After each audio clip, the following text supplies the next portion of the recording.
मेरे प्यारे देशवासियों, नमस्कार। आज 27 दिसंबर है। 4 दिन बाद ही 2021 की शुरुआत होने जा रही है। आज की मन की बात एक प्रकार से 2020 की आखिरी मन की बात है। अगली मन की बात 2021 में प्रारंभ होगी। साथियों, मेरे सामने आपकी लिखी ढेर सारी चिट्ठियां हैं। माय गॉव पर जो आप सुझाव भेजते हैं वो भी मेरे सामने हैं। कितने ही लोगों ने फोन करके अपनी बात बताई है। ज्यादातर संदेशों में बीते हुए वर्ष के अनुभव और 2021 से जुड़े संकल्प है। कोल्हापुर से अंजलि जी ने लिखा है कि नए साल पर हम दूसरों को बधाई देते हैं, शुभकामनाएं देते हैं। तो इस बार हम एक नया काम करें। क्यों न हम अपने देश को बधाई दें, देश को भी शुभकामनाएं दें। अंजलि जी, वाकई बहुत ही अच्छा विचार है। हमारा देश 2021 में सफलताओं के नए शिखर छुए, दुनिया में भारत की पहचान और सशक्त हो, इसकी कामना से बड़ा और क्या हो सकता है। साथियों, नमो ऐप पर मुंबई के अभिषेक जी ने एक मैसेज पोस्ट किया है। उन्होंने लिखा है कि 2020 ने जो जो दिखा दिया, जो जो सिखा दिया, वो कभी सोचा ही नहीं था। कोरोना से जुड़ी तमाम बातें उन्होंने लिखी हैं। इन चिट्ठियों में, इन संदेशों में मुझे एक बात जो कॉमन नजर आ रही है, खास नजर आ रही है, वो मैं आज आपसे शेयर करना चाहूंगा। अधिकतर पत्रों में लोगों ने देश के सामर्थ्य, देशवासियों की सामूहिक शक्ति की भरपूर प्रशंसा की है। जब जनता कर्फ्यू जैसा अभिनव प्रयोग पूरे विश्व के लिए प्रेरणा बना, जब ताली थाली बजाकर देश ने हमारे कोरोना वॉरियर्स का सम्मान किया था, एकजुटता दिखाई थी, उसे भी कई लोगों ने याद किया है। साथियों, देश के सामान्य से सामान्य मानवी ने इस बदलाव को महसूस किया है। मैंने देश में आशा का एक अद्भुत प्रवाह भी देखा है। चुनौतियां खूब आई, संकट भी अनेक आए। कोरोना के कारण दुनिया में सप्लाई चेन को लेकर अनेक बाधाएं भी आई, लेकिन हमने हर संकट से नए सबक लिए। देश का नया सामर्थ्य भी पैदा हुआ। अगर शब्दों में कहना है तो इस सामर्थ्य का नाम है आत्मनिर्भरता। साथियों, दिल्ली में रहने वाले अभिनव बैनर्जी ने अपना जो अनुभव मुझे लिखकर भेजा है, वो भी बहुत दिलचस्प है। अभिनव जी को अपनी रिश्तेदारी में बच्चों को गिफ्ट देने के लिए कुछ खिलौने खरीदने थे, इसलिए वो दिल्ली की झंडेवालान मार्केट गए थे। आप में से बहुत लोग जानते ही होंगे, ये मार्केट दिल्ली में साइकिल और खिलौनों के लिए जाना जाता है। पहले वहां महंगे खिलौना का मतलब भी इंपोर्टेड खिलौने होता था और सस्ते खिलौने भी बाहर से आते थे। लेकिन अभिनव जी ने चिट्ठी में लिखा है कि अब वहां के कई दुकानदार कस्टमर्स को ये बोल बोलकर टॉयज बेच रहे हैं कि अच्छे वाला टॉय है क्योंकि ये भारत में बना है, मेड इन इंडिया है। कस्टमर्स भी इंडिया मेड टॉयज की ही मांग कर रहे हैं। यही तो है ये सोच में कितना बड़ा परिवर्तन। यह तो जीता जागता सबूत है देशवासियों की सोच में कितना बड़ा परिवर्तन आ रहा है, और वो भी एक साल के भीतर भीतर इस परिवर्तन को आंकना आसान नहीं है। अर्थशास्त्री भी इसे अपने पैमानों पर तोल नहीं सकते। साथियों, मुझे विशाखापट्टनम से वेंकट मुरली प्रसाद जी ने जो लिखा है, उसमें भी एक अलग ही तरह का आइडिया है। वेंकट जी ने लिखा है, मैं आपको 2021 के लिए 2021 के लिए अपना एबीसी अटैच कर रहा हूं। मुझे कुछ समझ में नहीं आया कि आखिर एबीसी से उनका क्या मतलब है। तब मैंने देखा कि वेंकट जी ने चिट्ठी के साथ एक चार्ट भी अटैच कर रखा है। मैंने वो चार्ट देखा और फिर समझा कि एबीसी का उनका मतलब है आत्मनिर्भर भारत चार्ट, एबीसी। यह बहुत ही दिलचस्प है। वेंकट जी ने उन सभी चीजों की पूरी लिस्ट बनाई है जिन्हें वो प्रतिदिन इस्तेमाल करते हैं। इसमें electronics, stationery, self care items, उसके अलावा और भी बहुत कुछ शामिल है। वेंकट जी ने कहा है कि हम जाने अनजाने में उन विदेशी प्रोडक्ट्स का इस्तेमाल कर रहे हैं जिनके विकल्प भारत में आसानी से उपलब्ध हैं। अब उन्होंने कसम खाई है कि मैं उसी प्रोडक्ट का इस्तेमाल करूंगा जिनमें हमारे देशवासियों की मेहनत और पसीना लगा हो। साथियों, लेकिन इसके साथ ही उन्होंने कुछ और भी ऐसा कहा है जो मुझे काफी रोचक लगा है। उन्होंने लिखा है कि हम आत्मनिर्भर भारत का समर्थन कर रहे हैं, लेकिन हमारे मैन्युफैक्चरर्स, उनके लिए भी साफ संदेश होना चाहिए कि वे प्रोडक्ट्स की क्वालिटी से कोई समझौता ना करें। बात तो सही है।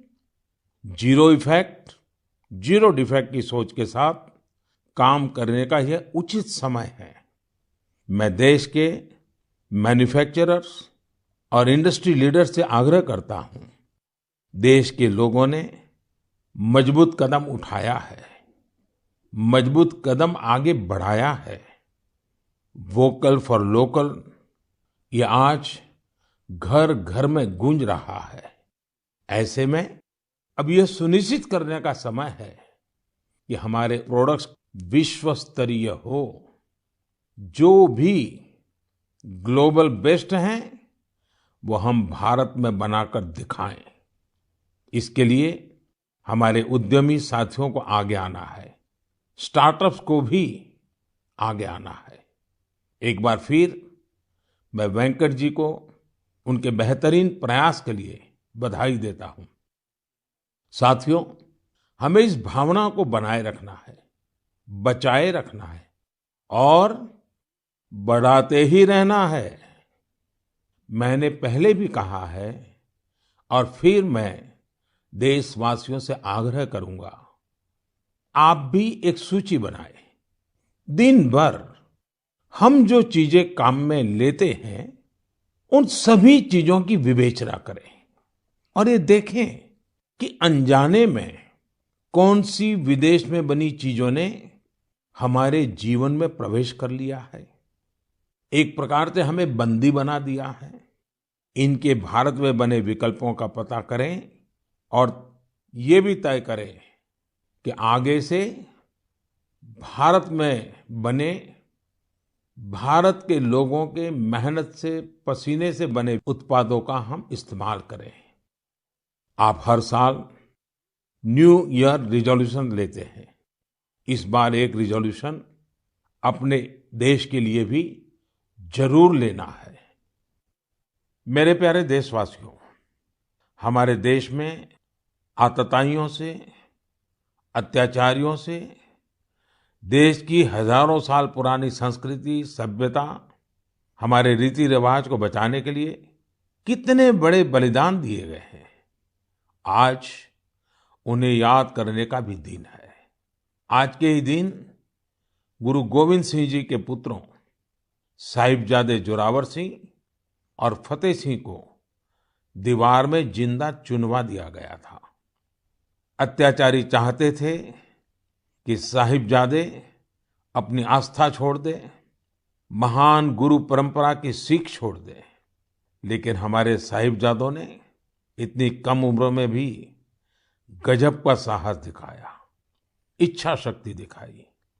दीवार में चुने जाते समय पत्थर लगते रहे, दीवार ऊंची होती रही, मौत सामने मंडरा रही थी, लेकिन फिर भी वो टस से मस नहीं हुए।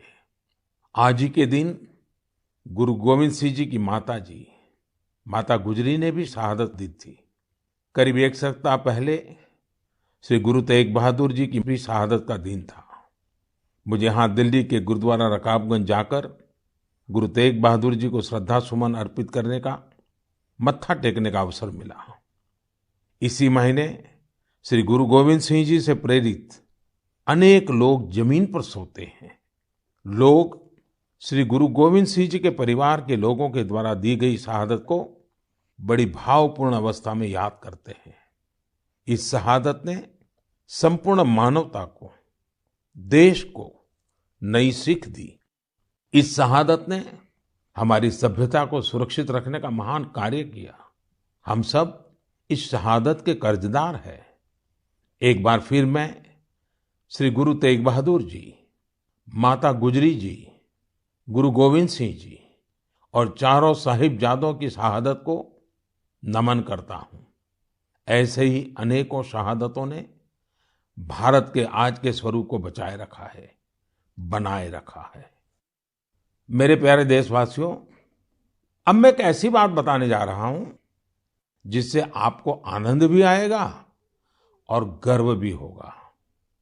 भारत में लेपर्ड्स यानी तेंदुओं की संख्या में 2014 से 2018 के बीच 60% से अधिक की बढ़ोतरी हुई है। 2014 में देश में लेपर्ड्स की संख्या लगभग 7,900 थी।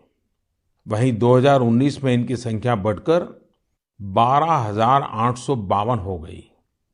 ये वही लेपर्ड्स हैं जिनके बारे में जिम कॉर्बेट ने कहा था, जिन लोगों ने लेपर्ड्स को प्रकृति में स्वच्छंद रूप से घूमते नहीं देखा, वो उसकी खूबसूरती की कल्पना ही नहीं कर सकते।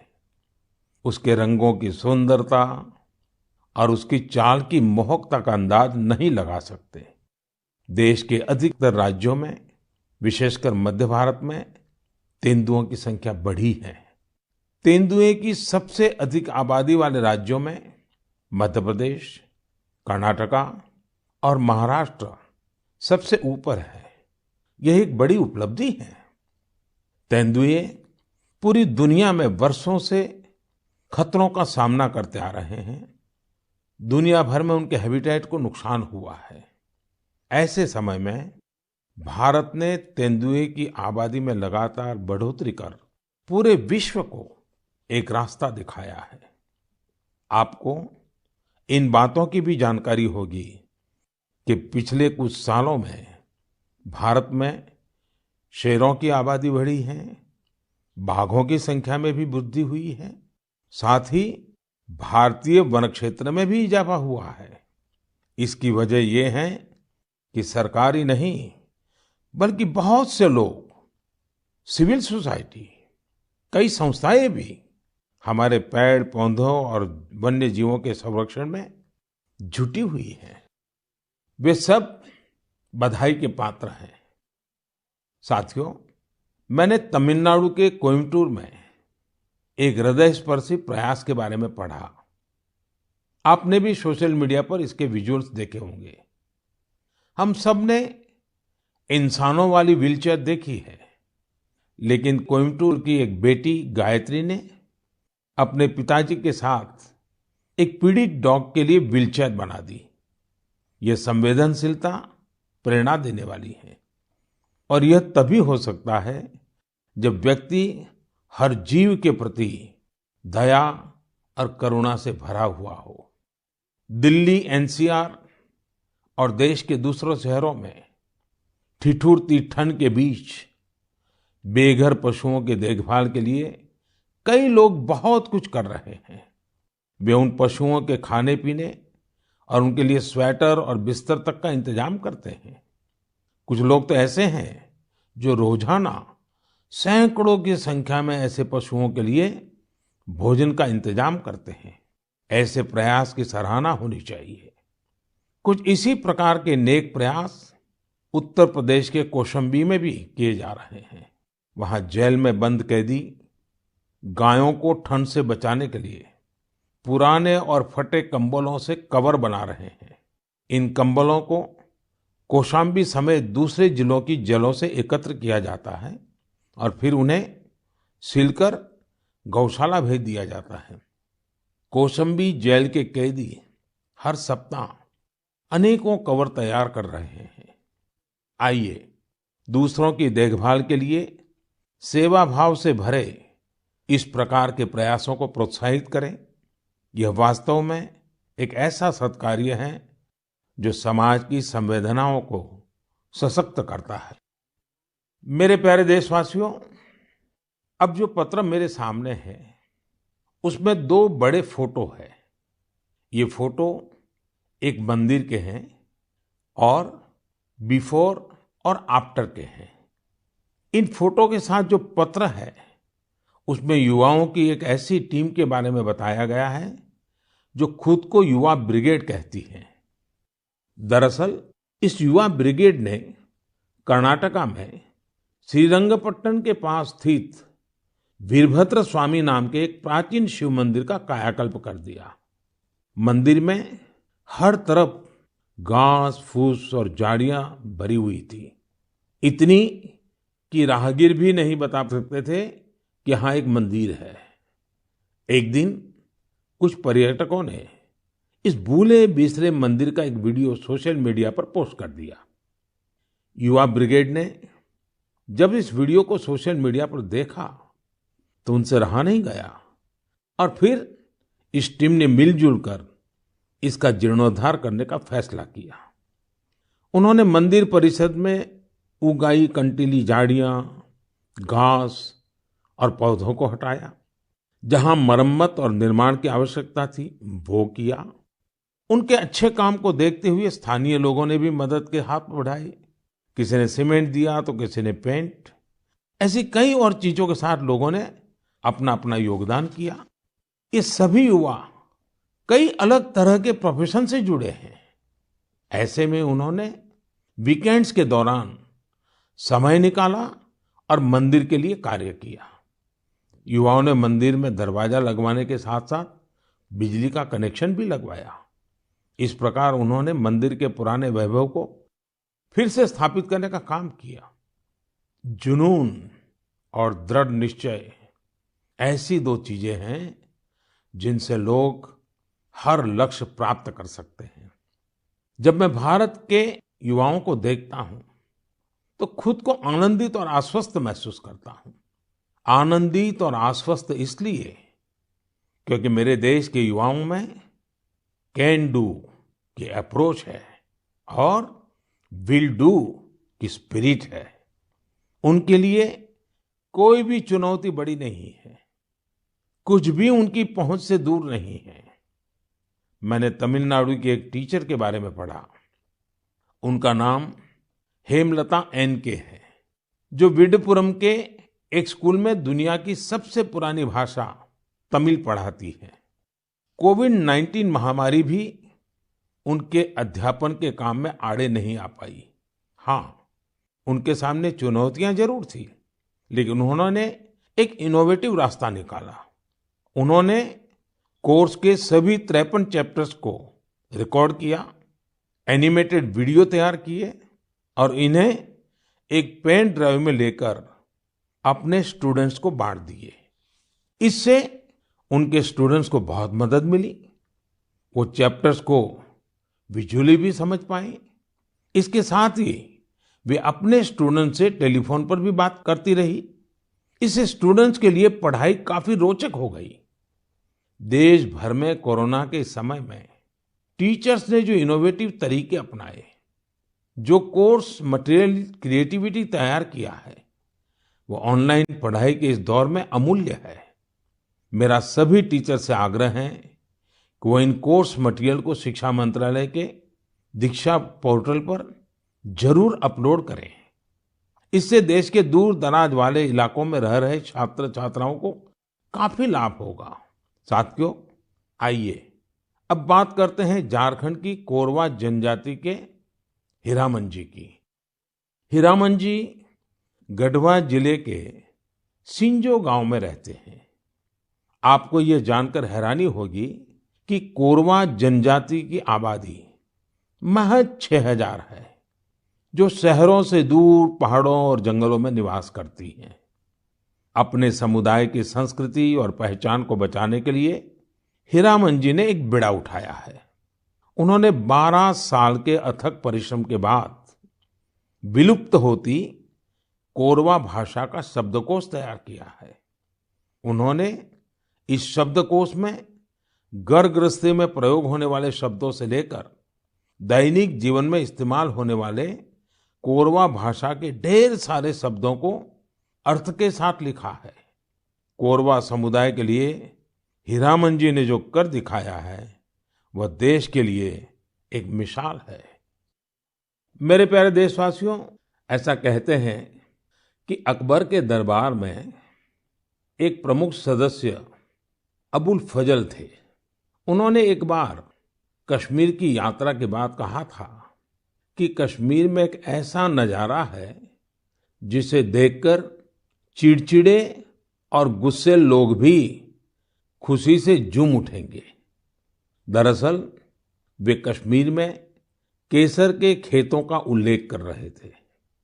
केसर सदियों से कश्मीर से जुड़ा हुआ है। कश्मीरी केसर मुख्य रूप से पुलवामा, बडगाम और किश्तवाड़ जैसी जगहों पर उगाया जाता है। इसी साल मई में कश्मीरी केसर को जियोग्राफिकल इंडिकेशन टैग यानी जीआई टैग दिया गया। इसके जरिए हम कश्मीरी केसर को एक ग्लोबली पॉपुलर ब्रांड बनाना चाहते हैं। कश्मीरी केसर वैश्विक स्तर पर एक ऐसे मसाले के रूप में प्रसिद्ध है जिसके कई प्रकार के औषधीय गुण हैं। यह अत्यंत सुगंधित होता है, इसका रंग गाढ़ा होता है और इसके धागे लंबे व मोटे होते हैं, जो इसकी मेडिसिनल वैल्यू को बढ़ाते हैं। यह जम्मू और कश्मीर की समृद्ध सांस्कृतिक विरासत का प्रतिनिधित्व करता है। क्वालिटी की बात करें तो कश्मीर का केसर बहुत यूनिक है और दूसरे देशों के केसर से बिल्कुल अलग है। कश्मीर के केसर को जीआई टैग रिकॉग्निशन से एक अलग पहचान मिली है। आपको ये जानकर खुशी होगी कि कश्मीरी केसर को जीआई टैग का सर्टिफिकेट मिलने के बाद दुबई के एक सुपरमार्केट में इसे लॉन्च किया गया। अब इसका निर्यात बढ़ने लगेगा। यह आत्मनिर्भर भारत बनाने के हमारे प्रयासों को और मजबूती देगा। केसर के किसानों को इससे विशेष रूप से लाभ होगा। पुलवामा में त्राल के शार इलाके में रहने वाले अब्दुल मजीद वानी को ही देख लीजिए। वह अपने जीआई टैग्ड केसर को नेशनल सैफरन मिशन की मदद से पंपोर के ट्रेडिंग सेंटर में ई ट्रेडिंग के जरिए बेच रहे हैं। इसके जैसे कई लोग कश्मीर में यह काम कर रहे हैं। अगली बार जब आप केसर को खरीदने का मन बनाएं तो कश्मीर का ही केसर खरीदने की सोचें। कश्मीरी लोगों की गर्मजोशी ऐसी है कि वहां के केसर का स्वाद ही अलग होता है। मेरे प्यारे देशवासियों, अभी 2 दिन पहले ही गीता जयंती थी। गीता हमें हमारे जीवन के हर संदर्भ में प्रेरणा देती है। लेकिन क्या आपने कभी सोचा है गीता इतनी अद्भुत ग्रंथ क्यों है? वो इसलिए क्योंकि ये स्वयं भगवान श्री कृष्ण की ही वाणी है। लेकिन गीता की विशिष्टता ये भी है कि ये जानने की जिज्ञासा से शुरू होती है, प्रश्न से शुरू होती है। अर्जुन ने भगवान से प्रश्न किया, जिज्ञासा की, तभी तो गीता का ज्ञान संसार को मिला। गीता की ही तरह हमारी संस्कृति में जितना भी ज्ञान है, सब जिज्ञासा से ही शुरू होता है। वेदांत का तो पहला मंत्र ही है अथातो ब्रह्म जिज्ञासा, अर्थात आओ हम ब्रह्म की जिज्ञासा करें। इसलिए तो हमारे यहाँ ब्रह्म के भी अन्वेषण की बात कही जाती है। जिज्ञासा की ताकत ही ऐसी है। जिज्ञासा आपको लगातार नए के लिए प्रेरित करती है। बचपन में हम इसलिए तो सीखते हैं क्योंकि हमारे अंदर जिज्ञासा होती है। यानी जब तक जिज्ञासा है तब तक जीवन है। जब तक जिज्ञासा है तब तक नया सीखने का क्रम जारी है। इसमें कोई उम्र, कोई परिस्थिति मायने ही नहीं रखती। जिज्ञासा की ऐसी ही ऊर्जा का एक उदाहरण मुझे पता चला तमिलनाडु के बुजुर्ग श्री टी श्रीनिवासाचार्य स्वामी जी के बारे में। श्री टी श्रीनिवासाचार्य स्वामी जी 92 साल के हैं, 92 इयर्स। वो इस उम्र में भी कंप्यूटर पर अपनी किताब लिख रहे हैं, वो भी खुद ही टाइप करके। आप सोच रहे होंगे कि किताब लिखना तो ठीक है, लेकिन श्रीनिवासाचार्य जी के समय पर तो कंप्यूटर रहा ही नहीं होगा। फिर उन्होंने कंप्यूटर कब सीखा? ये बात सही है कि उनके कॉलेज के समय में कंप्यूटर नहीं था, लेकिन उनके मन में जिज्ञासा और आत्मविश्वास अभी भी उतना ही है जितना अपनी युवावस्था में था। दरअसल श्रीनिवासाचार्य स्वामी जी संस्कृत और तमिल के विद्वान हैं। वो अब तक करीब 16 आध्यात्मिक ग्रंथ भी लिख चुके हैं। लेकिन कंप्यूटर आने के बाद उन्हें जब लगा कि अब तो किताब लिखने और प्रिंट होने का तरीका बदल गया है, तो उन्होंने 86 साल की उम्र में, 86 की उम्र में कंप्यूटर सीखा, अपने लिए जरूरी सॉफ्टवेयर सीखे। अब वो अपनी किताब पूरी कर रहे हैं। साथियों, श्री टी श्रीनिवासाचार्य स्वामी जी का जीवन इस बात का प्रत्यक्ष प्रमाण है कि जीवन तब तक ऊर्जा से भरा रहता है जब तक जीवन में जिज्ञासा नहीं मरती है, सीखने की चाह नहीं मरती है। इसलिए हमें कभी ये नहीं सोचना चाहिए कि हम पिछड़ गए, हम चूक गए, काश हम भी ये सीख लेते। हमें ये भी नहीं सोचना चाहिए कि हम नहीं सीख सकते या आगे नहीं बढ़ सकते। मेरे प्यारे देशवासियों, अभी हम जिज्ञासा से कुछ नया सीखने और करने की बात कर रहे थे।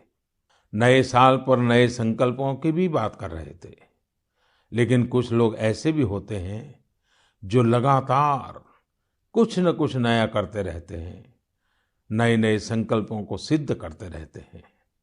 आपने भी अपने जीवन में महसूस किया होगा, जब हम समाज के लिए कुछ करते हैं तो बहुत कुछ करने की ऊर्जा समाज हमें खुद ही देता है। सामान्य सी लगने वाली प्रेरणाओं से बहुत बड़े काम भी हो जाते हैं।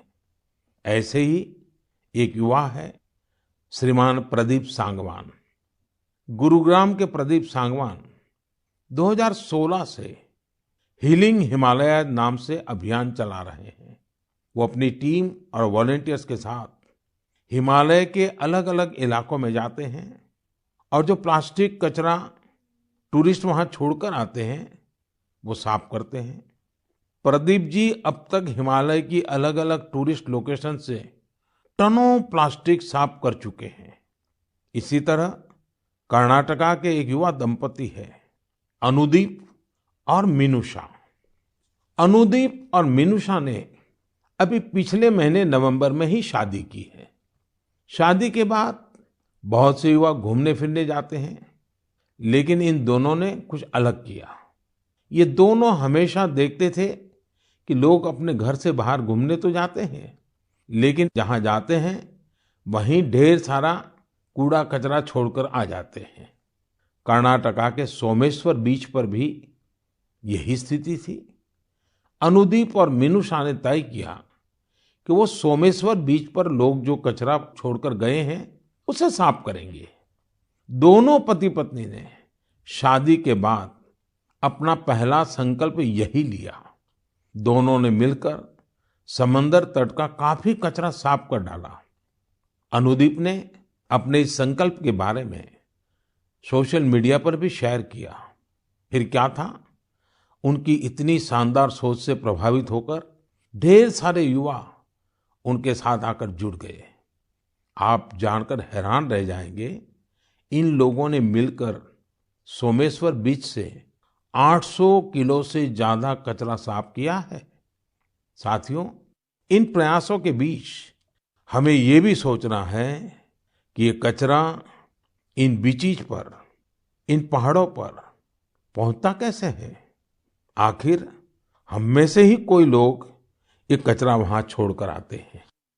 हमें प्रदीप और अनुदीप मिनूसा की तरह सफाई अभियान चलाना चाहिए, लेकिन उससे भी पहले हमें ये संकल्प भी लेना चाहिए कि हम कचरा फैलाएंगे ही नहीं।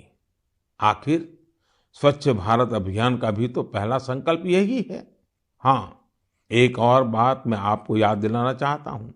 कोरोना की वजह से इस साल इसकी चर्चा उतनी हो नहीं पाई है। हमें देश को सिंगल यूज प्लास्टिक से मुक्त करना ही है। ये भी 2021 के संकल्पों में से एक है। आखिर में मैं आपको नए वर्ष के लिए बहुत बहुत शुभकामनाएं देता हूं। आप खुद स्वस्थ रहिए, अपने परिवार को स्वस्थ रखिए। अगले वर्ष जनवरी में नए विषयों पर मन की बात होगी। बहुत बहुत धन्यवाद।